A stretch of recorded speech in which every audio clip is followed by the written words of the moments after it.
Nous vous saluons ce matin dans le nom précieux du Seigneur et Sauveur Jésus-Christ.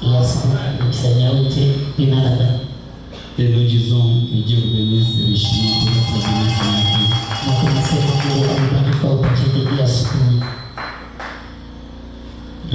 Avant de commencer, je vous transmets d'abord des salutations venant de mon père biologique.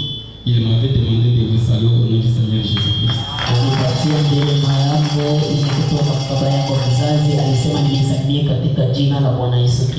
Et le dimanche passé, j'avais aussi un témoignage à donner pour la gloire du Seigneur. Je profite aussi de cette occasion pour donner cela. Je remercie grandement le Seigneur Jésus-Christ pour avoir dissocié à ma prière et à la prière de Paul, parce qu'il a guéri ma mère. Pour cela que son Saint-Nom soit le agent. J'avais demandé à l'homme de Dieu Billy, c'est peut-être 3 à 4 mois après comme ça. Dans vos prières, souviens-toi de moi, j'ai une requête. Ma mère souffre gravement. Elle devait passer à l'opération. Mais par la prière faite, elle n'a pas passé à l'opération. Que le Seigneur Jésus soit glorifié. Sans plus tarder, veuillez vous mettre debout pour lire la parole de Dieu. Marc 11, verset 22.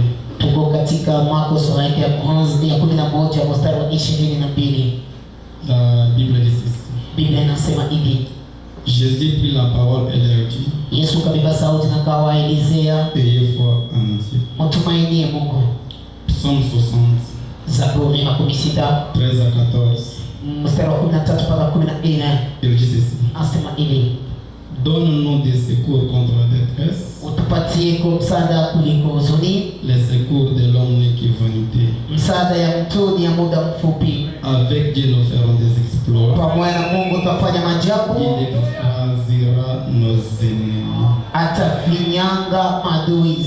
Dieu bénisse l'écrit de sa parole. Je pense que ce matin, nous allons continuer avec les sujets que nous avons commencé depuis le jeudi. Les exploits de la foi. Les exploits de la foi. Avec Dieu, nous ferons des exploits. 1 Corinthiens 4, verset 20.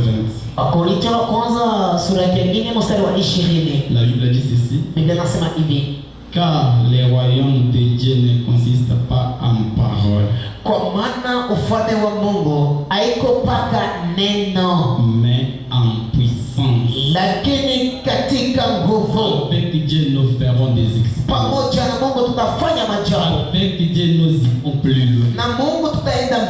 Nous sommes des miraculeux. Frère Blanc dit ceci: la grande lumière brillante. 22 décembre 1957. Paragraphe 38, il dit ceci: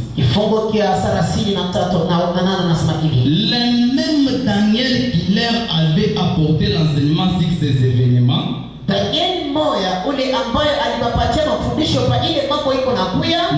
avait dit: dans les derniers jours, dans les jours où nous vivons, dans les derniers jours, au temps de la fin, Frère Branham dit: les gens qui connaîtront leur Dieu feront des exploits dans ces derniers jours, dans les jours où nous vivons. Les gens qui connaîtront leur Dieu feront des exploits, feront des prodiges. Avec Dieu, feront des exploits. Il dit ceci: Anasema hivi, ces écritures doivent s'accomplir. Hiyo maandiko inapaswa timizika. Doit s'accomplir. Inafasishwa kutimizika. Ça descend. Na ipande ishu. Doit s'accomplir. Itatimizika. La parole de Dieu. Neno la Mungu haishindwake. Si seulement nous pouvions sonder. Kama tu tunaweza kuchimbua. Et si vous remarquez bien. Na kama mnatazama vyema. Dieu ne se révèle qu'à ceux qui les cherchent. Mungu anajifunua mpaka kwa wale wanakutaka. Qui désirent ardemment les voir. Wale wanatamani moto inawaka moyo wa Mungu. Mungu pale anasema, Approchez-vous de moi. "Mchofe Et kwangu, je m'approcherai de vous." na mimi nitachofa kwenu." Amen. Listen. Asema hivi. Dieu le Seigneur. Bwana ndiye anasema hivi misemo. Le Seigneur lui a parlé. Bwana ndiye anasema, Approchez-vous de moi. "Msogee kwangu, Et moi le Seigneur. na mimi Je Bwana m'approcherai de vous. nitachofa karibu na wewe." Listen. Asema hivi. Et parfois, Na mara nyingine Dieu permet que les choses arrivent Mungu anaruhusu vitu vifike pour que nous nous approchions de lui. tuzidi kuchofa karibu naye. Permet que nous tombions malades. Mungu anaruhusu tugonjwe Pour que ili nous nous approchions de lui. tusogee kwake.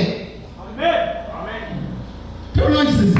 Mungu anasema hivi. Dis ceci. Asema hivi. Dieu permet que les choses arrivent. Mungu anaruhusu vitu Que nous nous vifike approchions de lui. ili tuchofe kwake. Car Dieu Kwa maana Mungu vraiment ordonné que certains événements arrivent aliruhusu kwamba mambo mengine izidi kufika obligatoirement. kwa mapasho, Ils vont se dévoiler au fil et à mesure que sa grande horloge indique. na vitaonekana chini ya wakati ile hii saa iko na ngaza Ça doit arriver inapaswa kufika pour voir la grandeur de notre juu ya Dieu. kuona ukubwa wa Mungu wetu. Dis ceci. Anasema hivi, Comment puis-je vaincre? tezi kushindwa je? 25 août 63. 25 mwezi wa 8 63, Paragraphe 105. kifungo cha 105. Vraiment dit ceci. Ndio nasema hivi, Beaucoup de gens disent que watu wa mingi wanasemanga le sema diable n'existe. shetani ashikalake, Que c'est simplement une pensée. asema ni vitu tu vya kuwaza, Ne croyez pas cela. na kama unaamini vile Le diable est réel. shetani amekalaka hako Il est ni réel. wa vya Il kweli, est aussi réel que vous. eko wa vya kweli tena mpaka vile na mwe Et n'importe qui. vile mtu wote wote, Et vous devez savoir qu'il est réel. na unapaswa kusema shetani amekalaka hapo ni Vous wa vya devez kweli, savoir qu'il est un démon. na unapaswa kusema shetani ni demona Qu'il est contre vous. na ashimipendele yake. Alors, pour vaincre, Na sasa ndio vous kushinda, devez savoir que unapaswa kujua sema Dieu qui est en vous Mungu uko ndani yenu plus grand et plus puissant que lui. eko munene na nguvu mwenye kumshindia yeye zaidi. Le diable est aussi réel. Shetani ni wa vya kweli, Il vit aussi comme vous. anasema mpaka vile na Il wewe faut s'approcher de vous. kama unamtoka kwa Vous kweli, devez aussi savoir que unapaswa kujua sema celui qui est en vous ule uko ndani plus grand que celui qui est dans le eko monde. munene kushindia ule kwa dunia. Lis ceci. Eko nasema hivi,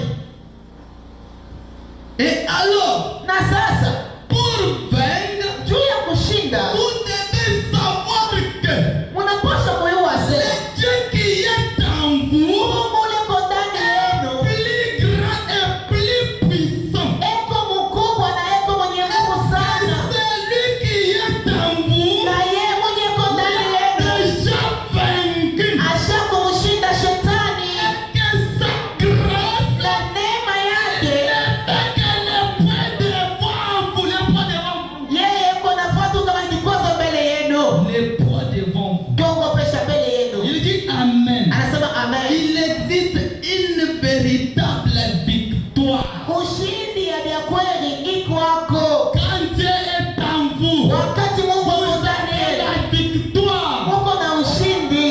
La victoire est assise.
Anasema hivi. Peu importe combien il fait noir. Hata kama kukuongeza kweusi je. Mon frère. Ndugu yangu. Notre Dieu. Mungu wetu. Est un secours. Yeye ni msaada. Mais autant de la détresse. Yeye ni msaada wakati wa mateso. Si tu es coincé quoi? Hata kama unakufinya je. Ça ne marche. Hata kama biendeke. Ashikie nipe. Anasema hivi. Peu importe combien il fait noir. Hata kama ni kweusi je. La lumière chassera l'obscurité. Mwangaza itafukuza giza. Oui, c'est la vérité. Ndiyo ni ya kweli. Même si ça ne marche pas. Hata kama biendeke. Un jour. Siku moja. Bitatembea. Avec Dieu.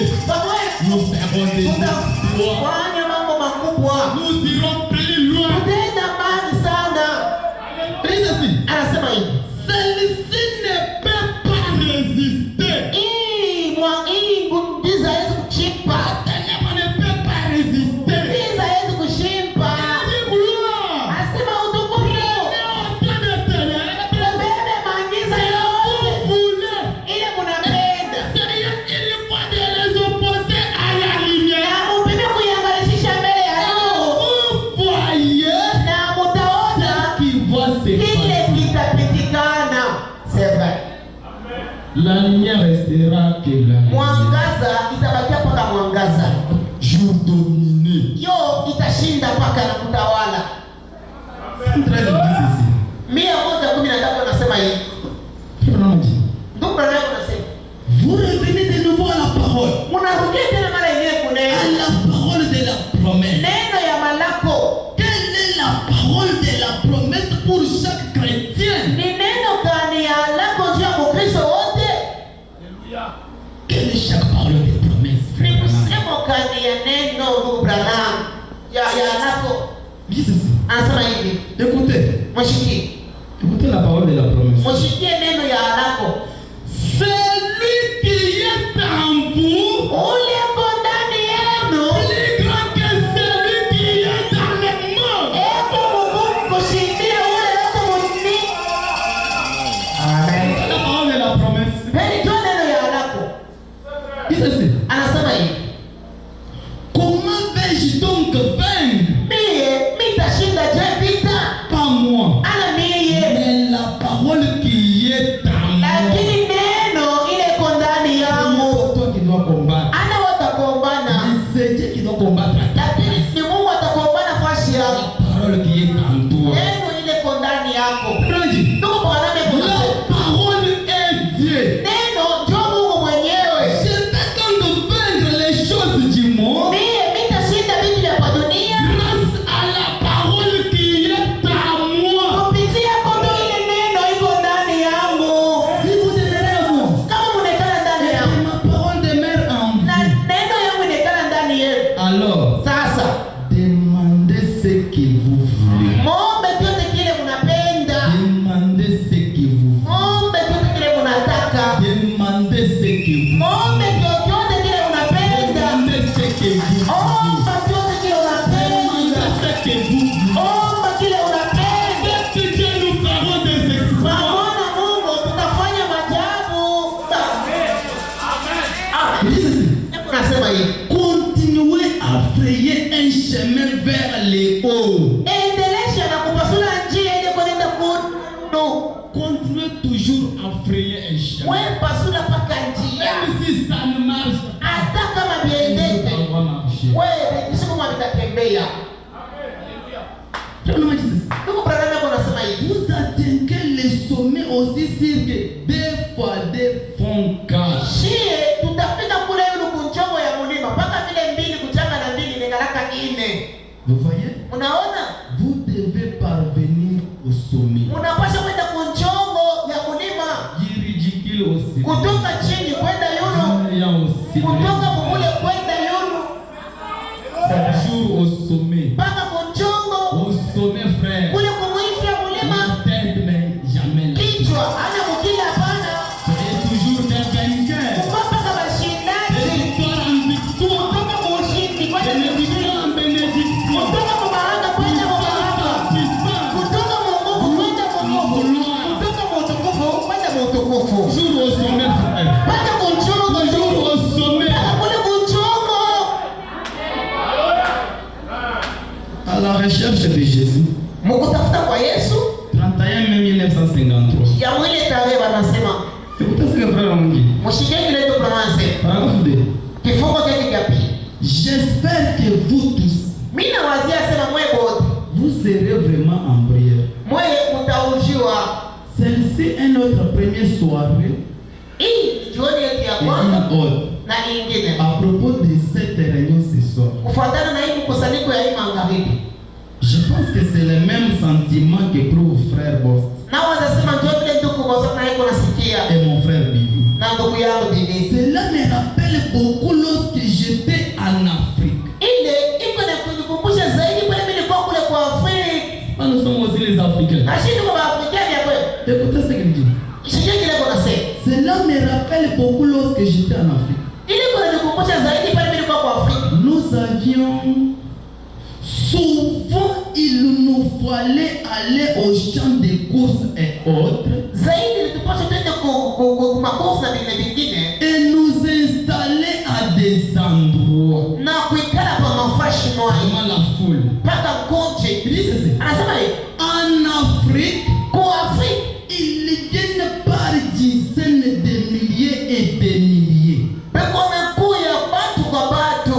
On les entasse les uns au-dessus des autres. Peko na wapandisha mabomba mengine banafinyana. Et tout le reste pour parvenir à atteindre les lieux de réunion. Na bengine ndio kufika mafashi ya mkusanyiko. Ils n'écoutent pas l'évangile. Mungu abashikiate injili. Et surtout l'évangile de délivrance. Zaidi injili ya ufungulivu. On dit ceci. Ndio Brahma anasema Les hivi. missionnaires sont allés là. Wamishonari Et banaenda là, ont annoncé le côté physique, psychique plutôt, de l'évangile. na bakaonesha wazo ya injili. Juste croire mentalement la parole. Kuamini tu mwakili neno. Frère Namadi. Ndugu Brahma anasema. Mais quand ce message est venu, Lakini pale hii ujumbe inakuja. mais quand ce message est Pale venu, hii ujumbe inakuja. quand ce message du temps de la fin est venu, Pale hii ujumbe ya wakati wa mwisho inakuja. Frère Namadi, Ndugu Brahma anasema. Dieu est entré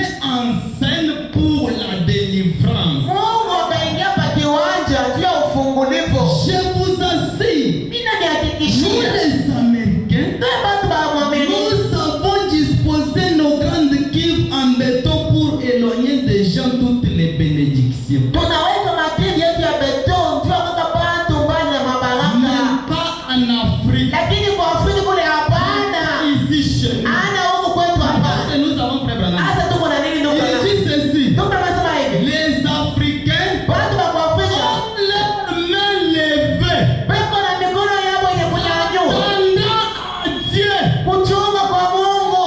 C'est là que les bénédictions tombent. Na njoo pale mabaraka inaangukia. Il n'y a pas les Africains ici. Watu wa Afrika bana Mungu. Frère, vous connaissez aussi. Mungu anaona nione mwenye. Il dit, Anasema hivi. mais les Africains, Lakini watu wa Afrika surtout ici à Kasumbalé, zaidi huku kwetu ukasubali. l'ancien évangile tabernacle, Ancien évangile de il l'Élan. dit les Africains de l'ancien évangile tabernacle, Anasema watu wa Afrika wa ancien je évangile de l'Élan. parle là, Pale niko nasema. ils ont les mains levées à haut. Niko na mikono yenye kunyanyua yulu. Dans des riches bénédictions. Wenye kuchunga na baraka ya Mungu. C'est là où les bénédictions sont en train de tomber. Anasema chunga pale mabaraka iko na amka.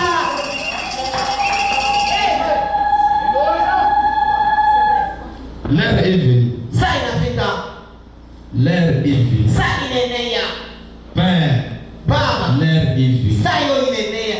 15 avril 1951, 15 mwezi wa 4, 61. paragraphe 16. 16. Qu'est-ce qu'il dit? Hebu nasemaje? Eh bien, Na mzuri. j'aimerais que vous remarquiez ce que le même Saint-Esprit qui était du temps des apôtres Mimi nitapenda maongeleo ya kusema kile kilikuwa Roho Mtakatifu ya wakati ya mitume. qui sont ici, Wale wako qui hapa. est ici maintenant, Ile iko hapa sasa. dans cette réunion. Hii mkusanyiko itwa Le même Saint-Esprit ile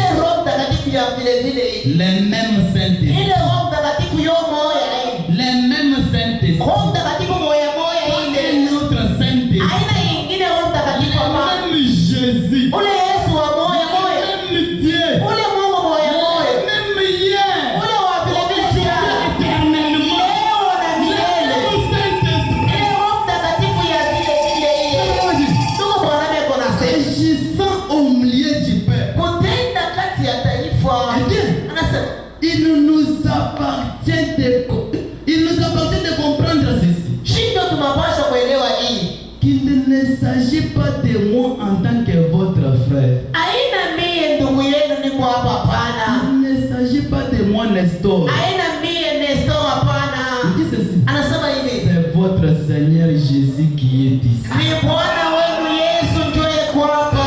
C'est votre Seigneur Jésus-Christ qui est ici. Ni Bwana wenu Yesu Kristo ndio yuko hapa. Même Saint-Esprit. Mungu mtakatifu yuko hapa. Mungu wa vilevile wewe. Même Saint-Esprit qui est avec nous ce matin. Mungu mtakatifu leo pamoja na shiri ya asubuhi. Qu'est-ce qu'il dit? Hebu nasemaje? Dis ceci. Anasema hivi. Agissant au milieu du Père. Kutenda katikati ya taifa. Il nous appartient de comprendre ceci. Shida tunapaswa kusikia Il hili. ne s'agit pas de moi en tant que votre frère. Ana mimi ndugu yetu. C'est votre Seigneur Jésus-Christ qui Ni est ici. Bwana wenu Yesu ndio yuko hapa. Et nous sommes tous ses représentants. Na shie ndio tunaonyesha Yesu mwenyewe ule. Maintenant, Sasa nous savons que c'est la vérité. tunajua sema ni vya kweli. La vérité qui est au milieu de nous. Vya kweli Mungu ako katikati La yetu. vérité qui est au milieu de nous. Jua ile Mungu wa vile vile kwa katikati C'est la yetu. vérité. Bwana anasema ni vya Nous kweli. savons que c'est la vérité. Hapo tunayosema ni vya kweli. Il dit ceci. Anasema hivi. Croyez-vous que c'est la vérité? Na moyo mnaamini anasema ni vya kweli. Maintenant que son esprit est ici. Sasa hapo roho yake iko hapa hivi. Maintenant que son esprit est ici. Sasa hivi roho yake iko hapa. Maintenant que Jésus-Christ est ici. Sasa hivi Yesu Kristo yuko hapa. Qu'est-ce qu'il dit? Eko nasema je? Et qu'il est bien disposé. Na eko mwenye kuikala tayari. Il peut œuvrer à travers les gens. Anaweza kutumika kupitia watu. Il peut œuvrer à travers les gens. Anaweza kutumika kupitia watu. Tant que les gens le laisseront œuvrer. Pale watu wataendelea kumwacha yeye kunatumika. C'est la vérité. Ni vya kweli. Appelez Jésus-Christ sur la scène. Mwite Yesu pakiwanza. Et laissez-le agir à votre faveur. Mwacha nifashie mambo. La scène doit changer. Kiwanja kinapaswa Ça kubadilika. doit changer. Vinapaswa Ça kubadilika. doit changer. Vinapaswa kuchanger. Laissez simplement agir à votre faveur. Mwache tu atende juu yenu. Ça doit changer. Vinapaswa Avec kubadilika. nous ferions des exploits. Pamoja naye tutafanya makubwa. Des exploits. Tutafanya mambo makubwa. Plus lui avec lui. Tutenda mbali sana naye. Comment dit ceci? Tuko kwa nani anasema hivi?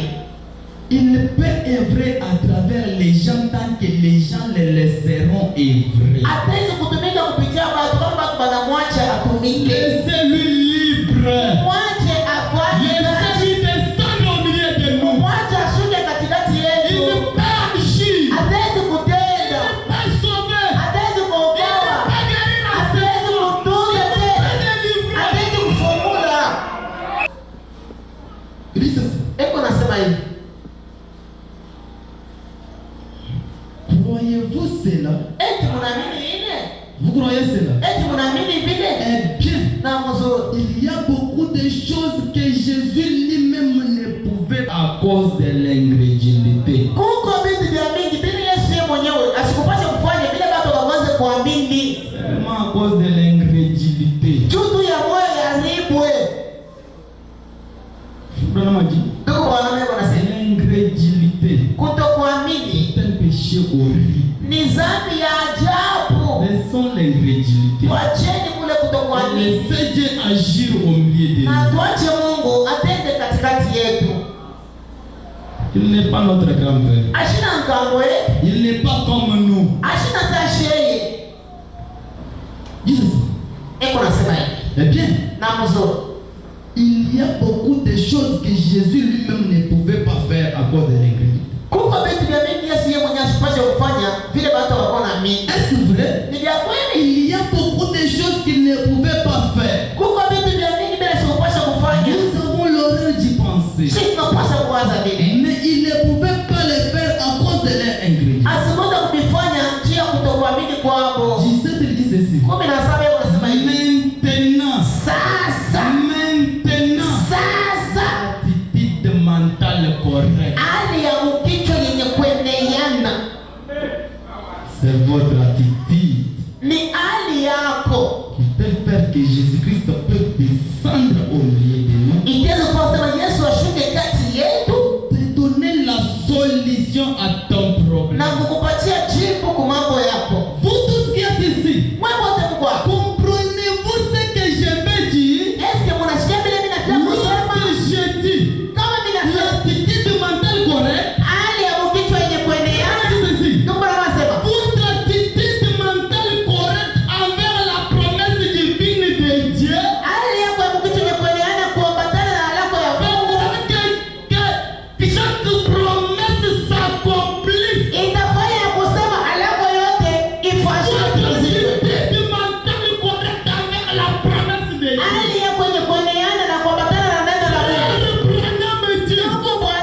Lorsque vous allez vous décourager, kama unachoka, le diable doit profiter de cette occasion. shetani ataingilia pale anapata bahati. Eko nasema hivi, je crois en Dieu de tout mon cœur. mimi naamini ndani ya Mungu na roho yangu yote. Voyez? Unaona? Ne témoignez rien du diable. Usishuhudie kitu kimoja cha shetani, hapana. Lorsque vous l'acceptez lui comme votre guérisseur, Kama unamwitika saa yeye ndio anakutunza, ne vous comportez plus jamais comme si vous étiez malade ou estropié. usifanye moja na saa vile kwa magonjwa, saa vile kukiweka, hapana. C'est vrai. Amen. Même si tu n'as rien. Hata kama una kitu. Frère, Donc, banisha kwa logica hili. unapandisha mbele Rebeka sasa na kitu. Hata kuonesha watu kwamba sio wao wanateseka. Hakuna shetani ataingililia hapo. Sawa, unasema sasa niko mtoto wa Mungu. Eko nasema hivi. Eko nasema. Et lorsque vous l'acceptez lui comme votre guérisseur, Na wakati unaitika sema Yesu ndio anakuponya. ne vous comportez plus comme si vous étiez malade ou estropié. Usitembee tena sawa kwa malali, sawa kwa unafunguta. Croyez que vous êtes guéri. Wewe amini nasema ushakutunziwa. Frère, comment? Ndugu toka. Non, je suis bien. Ndugu ni cheo, niko mzuri. Je suis bien. Niko bien. Non, frère, c'est comme si tu es malade. Hapa ndio yuko sawa Je malali. suis en parfaite santé. Hapa niko mwafya njema. Comment c'est ça? Ndugu bwana anasema, Croyez que vous êtes guéri. uamini nasema ushakutunziwa. Prenez-les au mot. Baba Mungu kwa sauti. Quand tout repose sur Dieu, Pale vyote vinakala kwa Mungu à ce moment-là, na kwa ile wakati et non sur vous. na akikuangalia tena wewe. Quand Dieu est pris au mot, Kama unabeba Mungu kwa sauti, l'impossible devient possible. ya Mungu vinakuwa vya teketeke, Devient une réalité. vinakuwa vya kweli, On doit marcher. vitatembea, On doit marcher. vinapaswa kutembea. Oui, c'est ça. Eko nasema hivi, Prenez-les seulement au mot. umubebe tu kwa sauti yake. Alors tout repose sur lui à ce moment-là. Pale vyote vinamwangalia yeye moyo ile Et wakati non sur vous. akikuangalia tena pale. Unaona? Tant que vous prenez Dieu au mot, Kama unampamba Mungu kumsema yeye, alors la parole produira ce qu'elle a promis de faire. pale neno itafanya kile alilaka kufanya. Vous serez de tête. Mutakuwa vichwa, Jamais du tout. hamtafanya kila hapana. Eko nasema hivi. Alors la parole produira ce qu'elle a promis de faire. Sasa neno itatimiza kile alilaka sema atafanya. C'est vrai. Ni vya kweli. Maintenant, Sasa ayez foi. mkuwe na imani. Il dit maintenant, ayez foi. Anasema sasa mkuwe na imani. Ayez foi. Mkuwe na imani sasa. Croyez en lui de tout votre cœur. Muamini na roho yenu yote. La puissance de la décision. Nguvu ya kubeba mpango 7 octobre 1955. ya kuhubiri mwile mashiku wanasema. Paragraphe 12. Kifungo chake cha 12. Frère Brown dit ceci. Ndugu bwana wewe unasema hivi. Eh bien, Na mzuri. les gens, Na mzuri bado je leur ai présenté les signes au lieu de prier pour les malades. nilibaonesha alama kuliko niombee pa magonjwa. Et j'ai remarqué pendant tout ce temps comment le Saint-Esprit, Na mimi angalau ule wakati yote namuna kani Roho Mtakatifu.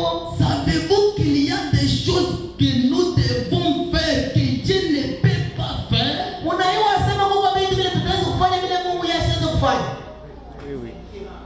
Savez-vous cela? Eti unaiwa sema kitu kwako. Frère Branham a dit, Ndugu bwana wewe unasema Dieu compte sur nous. Mungu eko anatumainia shehe. C'est la vérité. Ni vya kweli. Pour qu'il puisse descendre en action et agir, Juu ashuke na atende. il faut que tu dois aussi prier. Inapaswa na Tu dois wewe aussi wote. fournir un effort. Inapaswa na wewe ufanye kitu kimoja hivi. On a dit ceci. Ndugu bwana wewe unasema Savez-vous qu'il y a des choses que nous devons faire que Dieu ne peut pas faire? eske unaiwa sema Mungu vitu vile tunaweza kufanya vile Mungu asiweze À kufanya. moins que nous le fassions. Mpaka tuvifanye. À moins que nous le fassions. Vile vitu mpaka tuvifanye. Lui, c'est ça. Nasema hivi. Savez-vous cela? Mnaelewa Écoutez, nous sommes les sarments. Shie tuko matawi ya mti. Qu'est-ce que nous allons faire? Unaenda kufanya sasa. Dieu ne peut pas faire. Ile Mungu ashaka kufanya. Nous sommes les sarments. Tuko matawi ya Nous mti. sommes les sarments. Tujimata mti. Mshike kile unasema. Il est les cèpes. Yeye ni mzabibu. Maintenant écoutez ce que nous allons. Mshike kile tunafanya. Il est les cèpes. Yeye eko mti yenyewe. Mais les cèpes ne peuvent pas porter les fruits. Lakini hiki kipande cha mti akipapake matunda.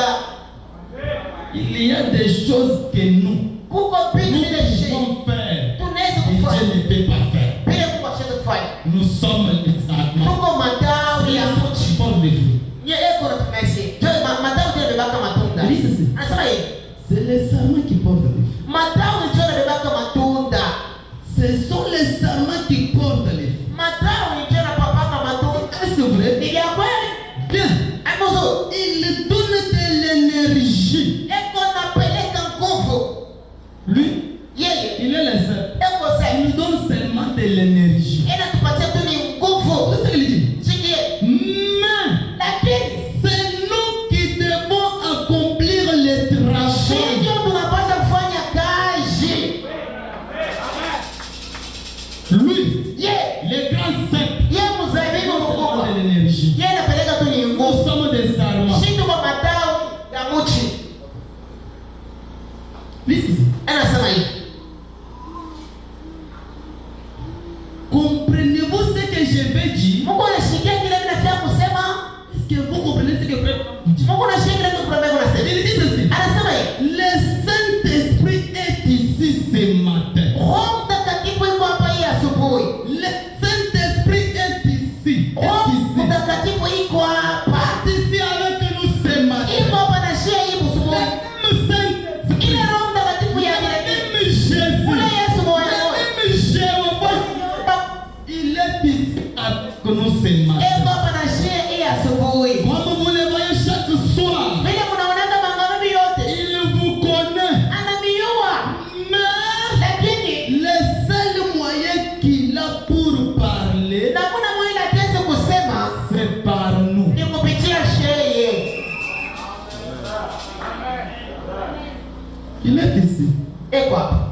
Il peut circuler au milieu de nous. Ataweza kushughulikia katikati. Mais Lakini la seule façon qu'il peut na parler, kuna mwili ataweza kusema c'est à travers de nous. mpaka shinge mpaka atasemeza kwetu. Oui, c'est ça. Eko anasema hivi. Est-ce vrai? Ni vya kweli. Nos mains sont ses mains. Mikono yetu ni mikono yake. Nos mains sont ses mains. Mikono yetu inakuwa yake. Nos yeux sont ses yeux. Macho yetu ni macho Et yake. maintenant, Na sasa nous voyons qu'il nous donne des choses. tunaona sema iko natupatia vitu. Na mzuri. Fils éternel, un jour, Yesu alisimama pale siku moja regardant la moisson. kuangalia kuruna. Croyez-vous qu'il était le maître de la moisson? Unaamini kwamba ndiye alikuwa mwenye kuvuna? Regardez la moisson. Alikuwa anaangalia ndio mashamba. Il Na anasema priez le maître de la moisson. muombeni mwenye shamba ya kuvuna. Envoie les ouvriers dans sa moisson. Juu atume bakutumika mukule kuvuna kwa La vitu. moisson est mise. Juu kuvuna kushakuivya. Mais il y a peu de vie. Lakini bakufanya kazi bado En kidogo. d'autres termes, Mungu kwengine. demandez-moi de faire ce que je suis. Je sais de quoi. Muniombe kitu. Je m'en demandez-moi de faire ce que je sais qui doit. Muniombe nifanye kile kinapashwa. Qui devrait être fait. Kilipasha kufanyikwa.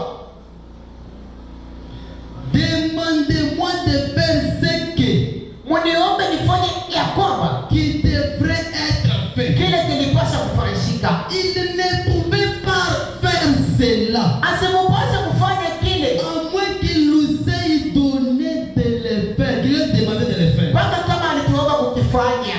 Donc, Kusema c'est nous qui devons le faire. shida kufanya. Le Dieu qui est riche à miséricorde. Mungu ule kwa mtajiri mrema. Maintenant, c'est que le dit. Mwisho sasa kile kunasema 19 janvier 65. 19 Mwanzo wa kwanza paragraphe 89. kifungo cha 89. Mshahidi kuna sema Dieu Mungu s'intéresse à tous ceux qui ne voient pas. Yeye anaangalia kwa vyote vyendeke. Il s'intéresse eko najipeleka à tous ceux qui ne voient pas dans vyote ta vie. bila vyendeke maisha yako. Tous ceux qui ne voient pas. Vyote bila vyendeke. Il s'intéresse à ça. Eko anaviangalia. Anasema hivi. À tous ceux que vous envisagez. Kwa vyote bila mnapenda. Quelle que soit votre condition sociale. Hata kama maisha yako iko je. Dieu s'intéresse à vous. Mungu eko ananiangalia. C'est vrai. Il s'intéresse à vous mon frère, ma soeur. Eko anakuangalia ndugu. Prenez courage. Wewe ujikaze. Eko na wewe. C'est vrai. À tous ceux qui ne voient pas. Kwa vyote bila vyendeke. Ceux qui ne marchent pas. Vyote bila vitembe. Il est avec vous. Eko na wewe. Quelle que soit votre condition sociale. Hata kama maisha yako yako je. Hata kama washakukutupa. Même si tu es abandonné. Hata kama banakuachilia kwa bote. Mais Lakini c'est ma frère on te dit. Mungu siwe ndio kwa nini kufanyia. S'intéresse à vous. Mungu yuko na kuangalia mpaka wewe. C'est vrai. C'est vrai. Il est avec vous. Eko na wewe. Il vous connaît. Anamtambua. Qu'est-ce que c'est? Anasema hivi. Dieu s'intéresse à vous. Mungu eko na Vous kuangalisha. êtes son enfant. Mungu mtoto yake. Il est riche en miséricorde. Eko mtajiri mkufashana Il vizuri. veut prendre soin de vous. Anapenda kukuangaikia. Il veut prendre soin de vous. Anapenda kukuangaikia ndugu yangu. L'heure est déjà venue. Saa ishakufika. L'heure est déjà venue. Saa ishakuenea. Il s'intéresse à vous. Eko na kuangalia wewe sana. 2026. 2026 Avec Dieu, na Mungu nous ferons des exploits. tutafanya mambo makubwa. 2026. 2026 Avec nous ferons des exploits. tutafanya makubwa. Nous ridicule aussi. Kutoka chini kwenda yulu. Nous ridicule aussi. Kutoka mmoja kwenda yulu. De pauvreté à la richesse. Kutoka kwa maskini kwenda kutajiri. Nous ridicule aussi. Kutoka chini mpasha kushushua kwenda juu. Toi tu ne crois pas. Adamu wao amini na roho yangu yote. Parce que frère Branham a dit, Jundu bwana Dieu anasema s'intéresse à moi. Mungu eko na angalishisha. Ceux qui ne marchent pas, Vyote bila viendeke. tous ceux qui ne croient pas, Vyote bila viendeke. Dieu s'intéresse. Mungu eko na nyama hii. Quand nous parlons de lui là, Adamu anasema il est ici avec nous. eko hapa na shie. Oui, c'est ça. Eko anasema hivi. Sortir du camp, Kutoka Mugambi 19 juillet 1964, 19 mwezi wa 7 1964. paragraphe 62. Kifungo cha 64. Il a dit, Anasema je suis celui qui suis. niko ule eko. Je suis celui qui suis. Niko ule eko. Il s'intéresse à nous. Eko na tuangalie. Il est celui qui suis. Ye eko ule eko. L'incréant Mwenye anajiumba ye moya. non pas jeté. Anasema mimi nikuyaka. Je serai Asema nitakuyaka. au temps présent. Lakini mwenye wakati Je suis. niko. Je suis. Niko. Je suis l'un d'Abraham. Iko hapa. Le Dieu d'Isaac. Mungu wa Le Isaka. Dieu de Jacob. Mungu wa Yakobo. Notre Branham me dit, Mungu Bwana j'ai anasema entendu les cris du peuple. ninasikia lalamiko ya taifa. Je me souviens de ma promesse. Na mimi nakumbuka lengo yangu. C'est le moment. Na ndio wakati. C'est vrai. Il dit, Eko nasema. il est celui qui s'intéresse à nous. Eko mwenyewe anatuangaikia. Mais ici, il dit, Sasa hapa anasema je suis celui qui suis. niko ule eko. Je suis celui qui suis. Niko ule eko. Il dit, Anasema j'ai entendu les cris de mon père. nasikia lalamiko ya taifa yao. Vous avez tant crié. Unalalamika sana. Vous avez tant pleuré. Unalia sana. Maintenant, Sasa frère Branham a dit, Mungu Bwana anasema maintenant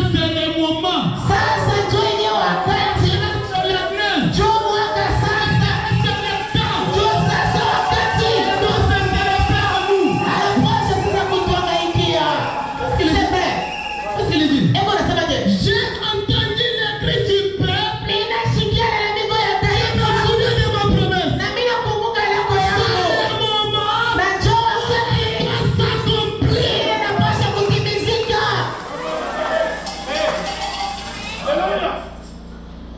Il se souvient de sa promesse. Anakumbuka lako yako. Quelle promesse? Anakumbuka. Vous serez des têtes jamais de guet. Mutakuwa bichakuda mamikina. Frère, Ndugu, je veux que tu prospères. ninapenda uende mbele. Comme prospère l'état de ton âme. Mpaka vile nafsi yako iko nenda mbele.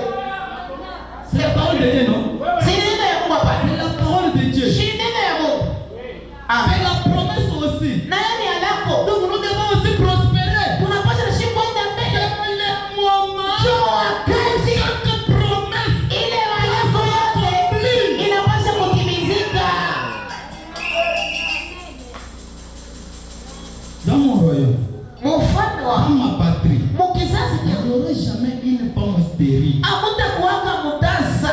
Et Esaïe dit, Na Isaya anasema réjouis-toi stérile. wewe furahi, wewe binti Réjouis-toi stérile. wewe mutasa furahi, Réjouis-toi wewe stérile. mutasa furahi, Toi qui n'enfantes, wewe unaozalaki. car les enfants de la délaissée Kwa maana watoto wawili aliachiliwa plus nombreux. batakuwa mingi sana.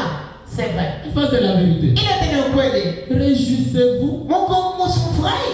Je me souviens de quelque chose. Mimi nisema kitu kimoja. Dans la Bible ici, Kwa Biblia huko je pense que Elkana nawaza Elkana avait des femmes. alikuwa na babibi Il wawili. avait Anne et Pénina. Alikuwa na Anna na Penina.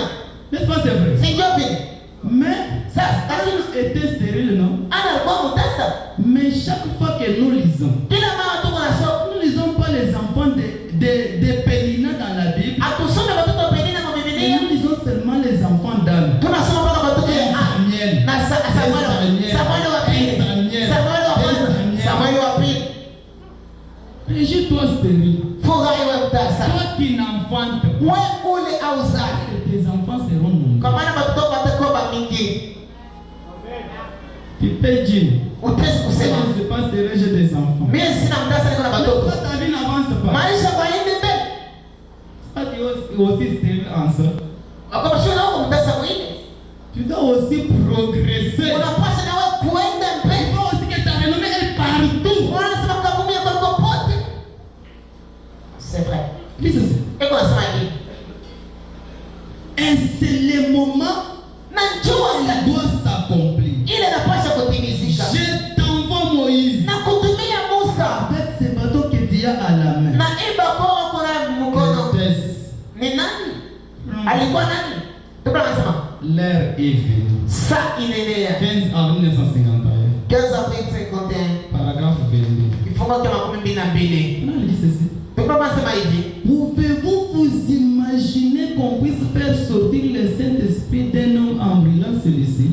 Mnaishi kujifikiria kuonesha kutosha Roho Mtakatifu kwa mtu mwenye anazunguluka. Hapa C'est impossible. haiwezekani. Remarquez. Unaona? Je vois le roi assis sur son trône. Naona mfalme mwenye kuikala pa enzi yake. L'heure était venue. Saa ilienea. On a lié ses enfants hébreux.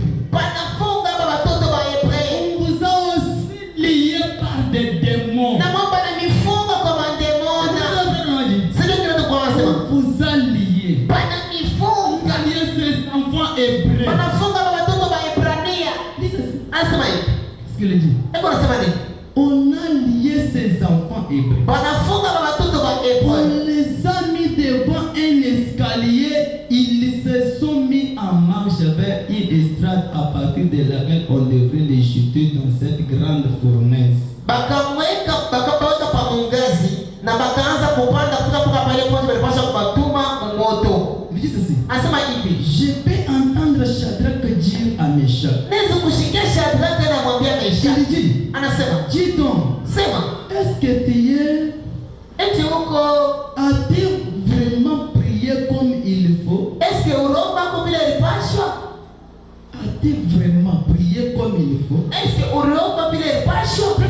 Tuko nasema, Des fois, mara nyingine lorsque Satan allume le feu, wakati shetani anawakisha moto,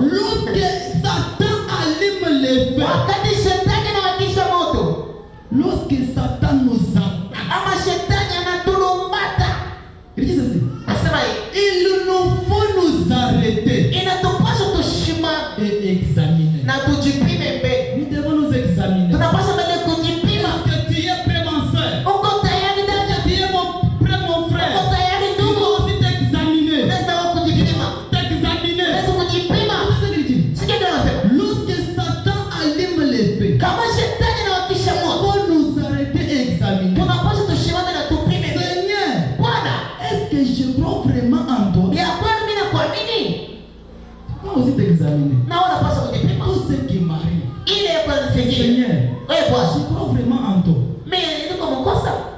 Si tu crois vraiment Eti mimi en lui. namwaminia. Kama unamwamini vya kweli. Si tu crois vraiment en lui. Kama unamwamini vya kweli.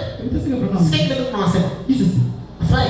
Est-ce que je crois vraiment en toi? Vya kweli mimi nakuaminia. Je peux entendre Shadrach dire. Naweza kushika Shadraka anasema. Oui, j'ai déjà prié sérieusement pour ces cas. Ndio nishakwambia hii mambo vile na pasho.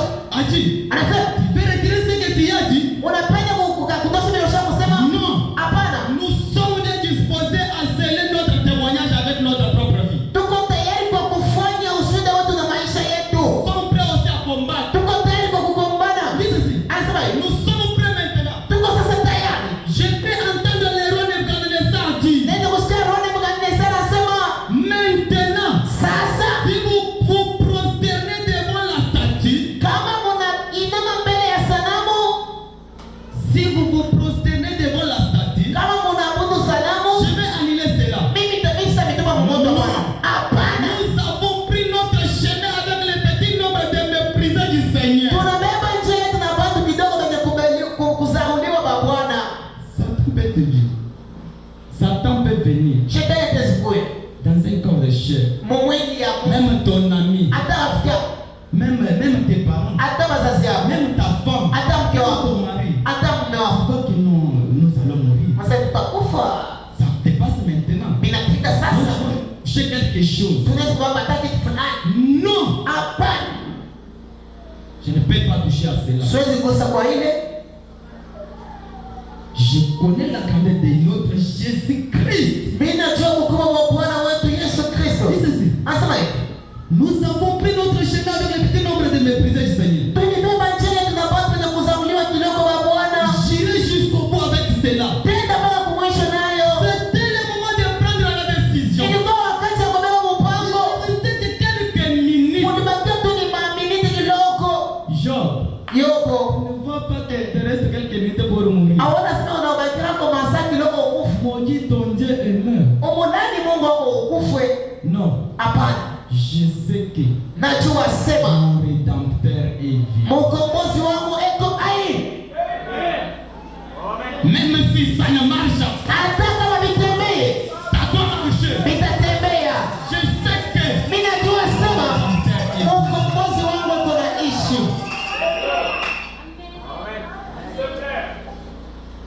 dis ceci. Eko nasema hivi. Il ne restait que quelques minutes. Kulibakia tu ni maminiti kidogo. 23, il dit ceci. Petro anasema hivi. Beaucoup d'entre vous sont assis ici ce soir dans la même condition. Baamini kati yenu hapa ya asubuhi beko mpaka mambo ya vile vile. Il ne reste n'importe que quelques minutes. Kuna babakia tu ni madakika kidogo. C'est vrai. Dis ceci. Nasema hivi. Ils sont cardiaques. Pengine bena malari ya roho. Ils sont cloués sur des chaises, Pengine mbichi abatembeye. accrochés à ces béquilles. Pengine na mabeki ya kutembea naye Et babilema. il reste. Na binabakia. Oh. Mon frère, Ndugu yangu, pour bien manger, juu ya kula mzuri tu as demandé. inapaswa uope. Quand tu demandes là, Pale unaomba il sort seulement. unatoka tu. Le reste, on parle à mal de toi. Unabakia wanakusema Il est sema seulement comme ça. eko paka hivi. Seulement pour demander. Paka kulomba Il est lomba. seulement comme ça. Yeye paka hivi. Il dit ceci. Anasema hivi.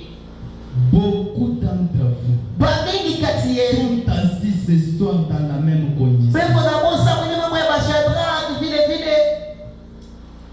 Ils sont cardiaques. Beko na malari ya Ils roho. sont cloués sur des chaises. Pengine mbichi ya Accrochés kutembea. à ces béquilles et tout le reste. Pengine kumajuma ya kutembelea kwa Il binabakia. reste quelques minutes pour cette réunion. Kuna makiato madakika kidogo tu ya mwisho ya mkusanyiko. Prenez Ndugu wanasema votre décision. beba mpango yako. Prenez votre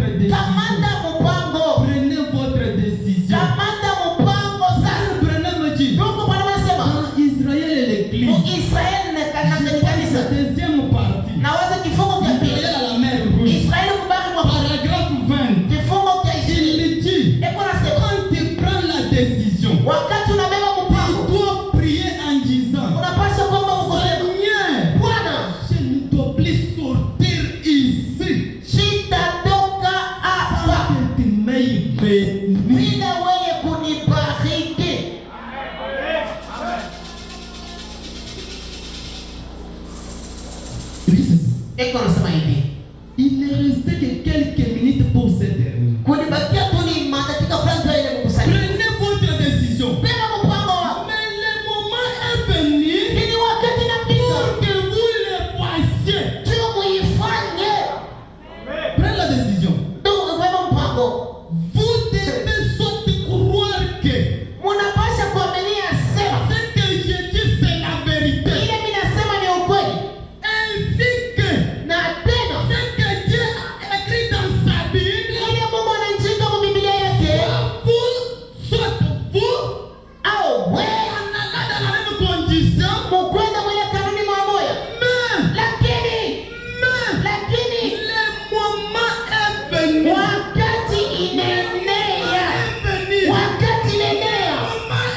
Wakati inaenea. Mimi nitakusikia nasema vizuri. Mwanzo kubatuma mmoja. Kipunguza kinaanza kupanda. Hakuna mbona kuhudhuria. Sasa zingine nafika kwa mwisho. Sasa zingine nafika kwa mwisho. Hauna nakia kufanya. Hauna nakia kufanya. Shikia. Ndugu mwana sema. Ushangaike.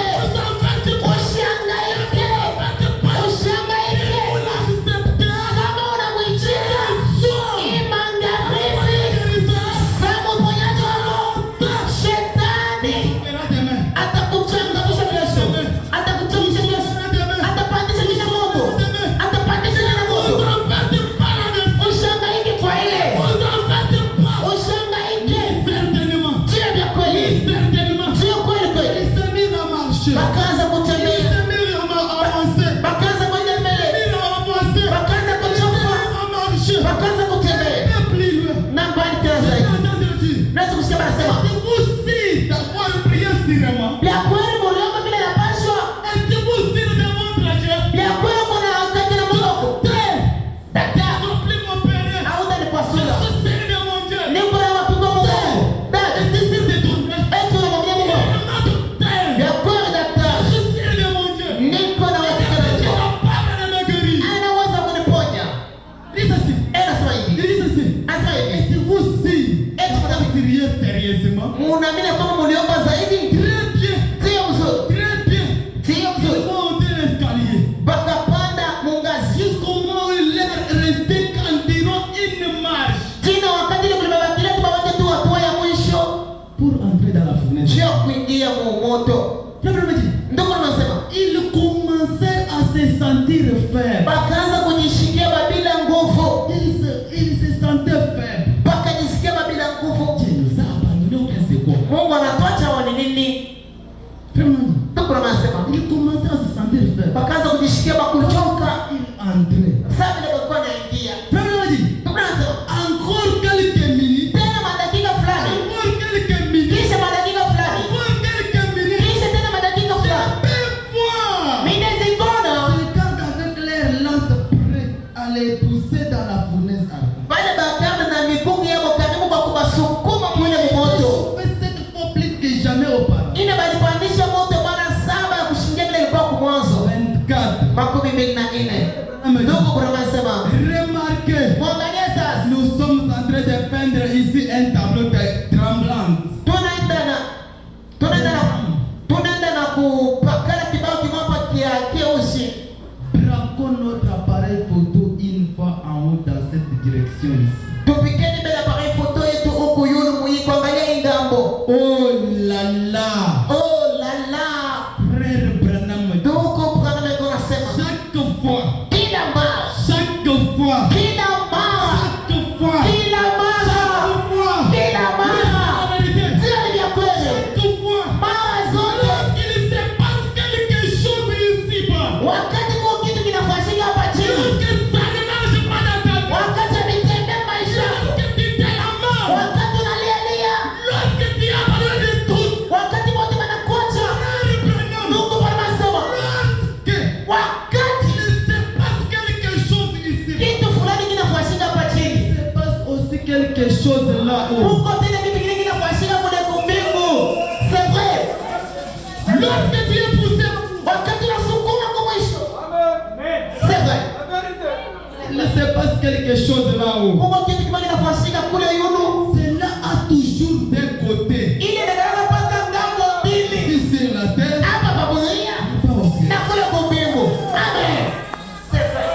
lorsque ça ne marche pas,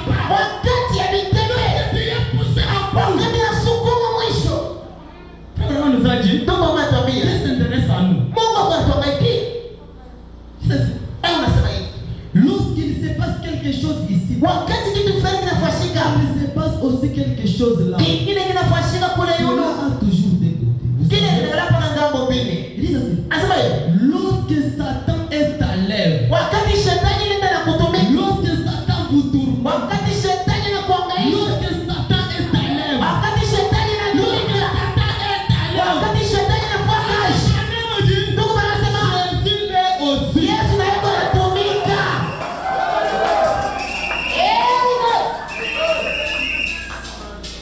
lorsque Satan est à l'œuvre, il est aussi.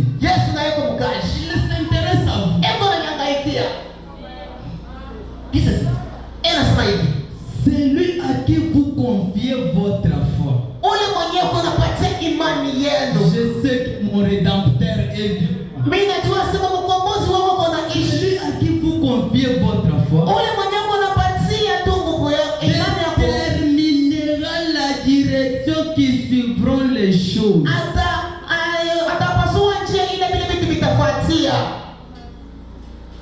Donnez-la à Christ. Mais vous laissez dans cette direction ici. Vous savez, je peux les voir assis là dans sa majesté.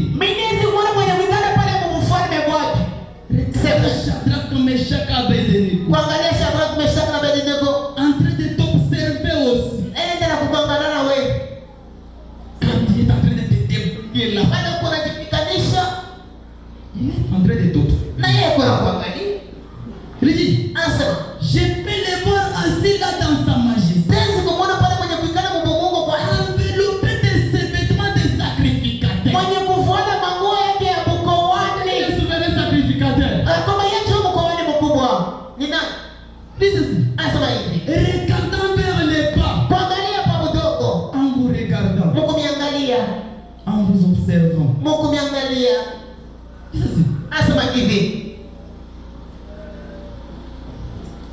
Regardant vers les bas. Je vois venir à sa droite un puissant ange. Il s'appelle Gabriel. Un grand archange. Il vient en courant. Il regarde son épée. Il dit, as-tu baissé les regards vers Babylone? Ton peuple a pris position pour toi. Le moment est venu pour qu'il prenne position. Et ils ont pris position. Mais cette bande de gens-là va les jeter dans cette fournaise ardente. Gabriel dit, permets-moi de descendre. Je vais régler cette affaire. Je crois qu'il aurait pu le faire. Oui. Il a dit qu'il donnerait des ordres à ses anges à leur sujet. Et je crois que les anges de Dieu comptent autour de ceux qui le regrettent. Verset 6 dit ceci. As-tu pensé à eux? Oui. J'ai veillé sur eux toute la nuit. Mon frère, son œil est sur le monde. Je sais qu'il veille sur moi. Il voit les degrés de votre foi. Les degrés de votre. Les degrés de votre. Il veut savoir quel genre de position vous allez prendre. Cette heure est venue. Vous frère, il a dit, je vais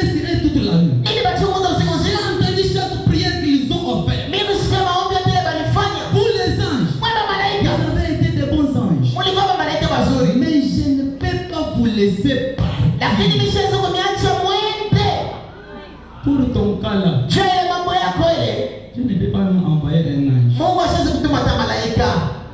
Écoutez ce qu'il dit. Sikia kile anasema. Il dit, Anasema hivi. j'ai entendu chaque pays qu'ils ont offert. Ninasikia maombi yote walifanya.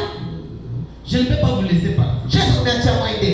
Car j'y vais moi-même. Amen. Kwa maana mimi mwenyewe niko naenda. Amina.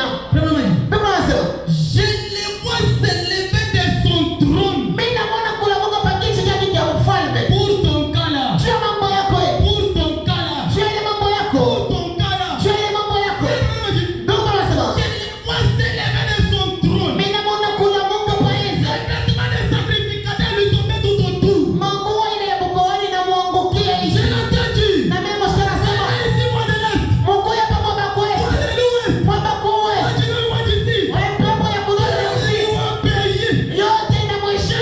T'as dit. Mimi msichana nasema, Ici. Koya hapa. C'est grand Camillombis. Kwa ile kimilolo biso. Où il se trouve. Kule beko. Je peux les voir s'approcher de son trône. Nesi kumwona na chupa karibu na nsi yake. Il monte dessus. Anapanda juu. Lui, Jésus. Yeye anapanda pa enzi. Il monte là-dessus. Anapanda pa enzi. Oh là là. Elela. Il tend la main. Ananyorosha mkono. Et c'est saisi d'un éclat ainsi que ça. Na anapanda mwangaza mwili ya kukunjama. C'est vrai. Frère, Ndugu. un éclat ainsi que ça. Mwangaza mwili yuko na nyongana mbele. Wamana iba itumululoga. Ushaona ile mfanye kule nyinga. Kenya tutazikza. Kama ni mabona tu. ile ekweli na fai kidogo nasema utizo Watu wewe. mwingi tumemeswe. Utababu manchi mwako mlaone tena mzuri. Amula mukenya weka na upo mjebe meto abene tikisuni bene chijambe na lo. Anabeba ile ekweli anashuka nayo choko na macho ya baada kuna yabicha. Ndugu mama sema, Je les vois s'élever dans son trône. mimi naona kulamuka pa enzi yake. Pourtant son vêtement de sacrifice. Kufuata mambo yake mkoani. Un sacrificateur. Mkoani. Il intercède pour nous. Eko na tombea. Qu'est-ce qu'il fait? Eko na fanya nini? Frère, Biblia inasema, il tend la main et saisit un éclair à zigzag. ananyorosha mkono na anabeba mwangaza moja kukunja Il makunjama. passe à côté de l'arbre de vie. Anapita pembeni ya mti wa uzima Il cueillit un pin. na anatosha kopino. Quand il Ni ayeko na nini? je vais à Babylone ce matin. Mimi naenda kwa Babiloni kusubuhi. Je vais à Kasumbalesa ce Mimi naenda matin. kwa Sumbalesa Je leo. vais à la scène évangélique. Mimi naenda kuwasili Injili ya asubuhi. Papa Seigneur, Nini nielekeze? Nini nielekeze? la préposition de moi. Taifa yangu nachukua mambo yako. Ce matin, Kasumbalesa ya asubuhi ni kunaenda. ce matin, Ni kunaenda kuwasili Injili ya asubuhi. des grandes montagnes. Huko ndani mlima kubwa. Bonzoroba. Mbele ya Zorobabeli. C'est vrai. Eko nasema. Anasema nini? Qu'a-t-il, Seigneur? Ni mambo gani Bwana? Qu'a-t-il, Seigneur? Bwana ni mambo gani? Je lui demande qu'a-t-il? Baba yake bamuulize ni nini? Asema Je vais à Kasumbalesa ce mimi matin. naenda kukasumbalesa kusubuhi. Kasumbalesa ce matin. Mimi naenda kukasumbalesa yeye kusubuhi. Les enfants Watoto yangu ont pris position. wanachukua ngambo yangu. Ils ont tous supporté pour moi. Wanavumilia vyote juu yangu. Je vais à Kasumbalesa ce Niko matin. naenda kukasumbalesa ya asubuhi. Père, Baba, l'heure est venue. saa inakuya. 27. Basi tunasema hivi. Oh là là. Oh la la. Presque à ce moment-là, Mpaka mwile wakati Shadrach, Meshach, Abednego sont jetés dans la fournaise ardente. Shadraka, Meshaki na Abednego banabatupa mukuduu ya moto Tenant leur foi, kubeba imani yao, leur position définitive pour le Seigneur. mshimamio yao ya milele juu ya Bwana. Presque au moment où ils sont entrés dans les feux. Na ile wakati wanaingia tu moto, Presque au moment où ils sont entrés dans les feux. mpaka mwile wakati wanaingia Au moto, moment où Dieu coincé. mpaka mwile wakati mpigiwa. Comment on dit? Biblia inasema Une quatrième personne, mtu wa nne semblable au Fils de Dieu, mwenye kufanana na mwana wa Mungu, se tenant là, mwenye kusimama pale en train d'apaiser les brises là-dedans. anaenda na kushusha hali ya moto mule ndani.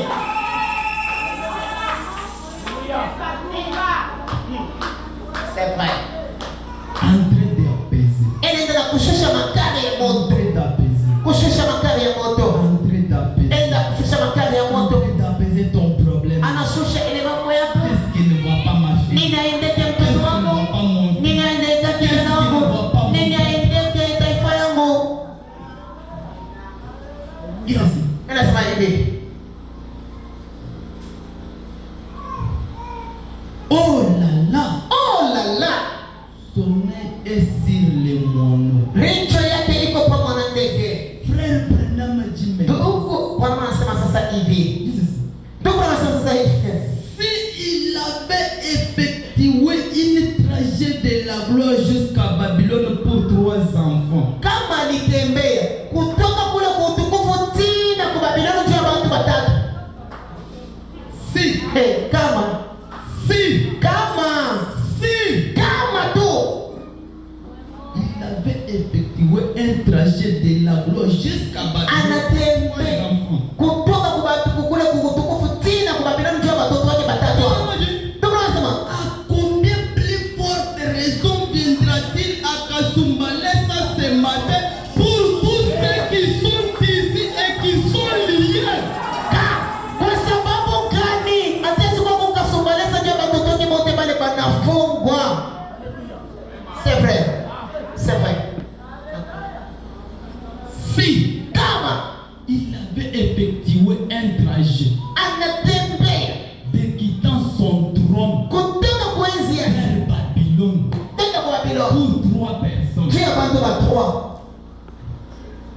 Mais à combien plus forte raison nous ici à Kasumbalesa? Kwa sababu kanishe pale tuko Kasumbalesa. Il est au milieu de nous. Eko katikati yetu. Il s'intéresse à nous. Eko natoka pia.